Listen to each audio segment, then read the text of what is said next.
Part 10. Hidup adalah rangkaian momen. Filsuf. Baiklah, saat kau bicara tentang cita-cita yang luhur, aku menduga kau punya semacam gambaran seperti pendaki gunung yang bertujuan mencapai puncak. Pemuda. Ya, itu benar. Orang-orang, termasuk aku, bertujuan mencapai puncak. Filsuf. Tapi kalau hidup ini seperti mendaki gunung untuk sampai ke puncak, pada akhirnya sebagian besar hidup kita adalah dalam perjalanan, yang artinya kehidupan sesungguhnya akan dimulai dengan perjalanan seseorang menyusuri lereng gunung, dan jarak yang ditempuhnya sampai saat itu akan menjadi kehidupan yang tentatif, yang dijalani oleh diriku yang tentatif. Pemuda. Kurasa itu bisa menjadi salah satu cara untuk menjelaskannya. Dengan keadaanku sekarang, aku jelas orang yang masih dalam perjalanan. Filsuf. Sekarang, andai kata kau tidak berhasil sampai ke puncak, apa artinya hidupmu? Dengan diadang kecelakaan dan penyakit dan semacamnya. Orang tidak selalu berhasil sampai ke tujuan. Dan mendaki gunung itu sendiri adalah aktivitas yang dipenuhi berbagai kesukaran tersembunyi, dan seringkali berakhir dengan kegagalan. Jadi, hidup seseorang akan terganggu dalam perjalanan di mana hanya ada diriku yang tentatif, yang menjalani kehidupan yang tentatif. Hidup semacam apa itu? Pemuda. Itu adalah khusus ketika seseorang mendapatkan apa yang pantas diterimanya. Jadi aku tidak punya kemampuan, atau aku tidak memiliki kekuatan fisik untuk mendaki gunung. Atau aku sedang sial, atau tidak memiliki keahlian, itu saja.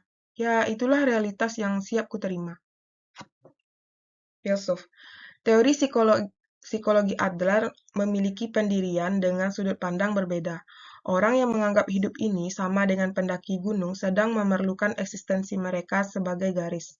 Seolah-olah ada garis yang dimulai saat seseorang datang ke dunia ini, dan terus berlanjut dalam segala lengkungan dan ukuran berbeda, sampai garis itu tiba di puncak, lalu pada akhirnya mencapai titik akhir yang adalah ajal. Konsepsi ini, yang memperlukan hidup sebagai cerita, adalah gagasan yang berkaitan dengan pandangan aetiologis Freud, yang mengaitkan dengan penyebab, dan merupakan cara berpikir yang membuat sebagian besar hidup seseorang menjadi hidup dalam perjalanan. Pemuda. Nah, bagaimana gambaranmu tentang hidup? Filsuf. Jangan memperlakukan hidup sebagai garis. Pikirkan hidup ini sebagai serangkaian titik. Kalau melihat garis tebal yang digambar dengan kapur lewat kaca pembesar, kau akan mendapati bahwa apa yang kau anggap garis sebenarnya adalah serangkaian titik kecil. Eksistensi yang kelihatannya linier sebenarnya merupakan serangkaian titik. Dengan kata lain, hidup ini merupakan rangkaian momen. Pemuda. Rangkaian momen? Filsuf.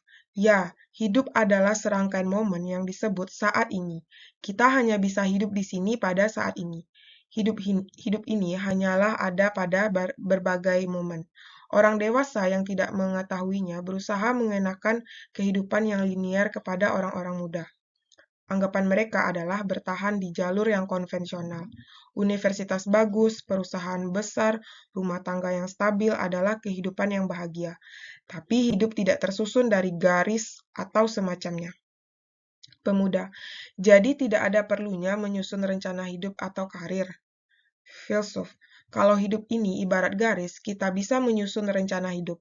Tapi hidup kita hanyalah serangkaian titik. Hidup yang terencana baik bukanlah sesuatu yang harus diperlukan sebagai perlu atau tidak perlu, mengingat ini mustahil dilakukan. Pemuda. Oh, omong kosong. Benar-benar ide yang tidak masuk akal.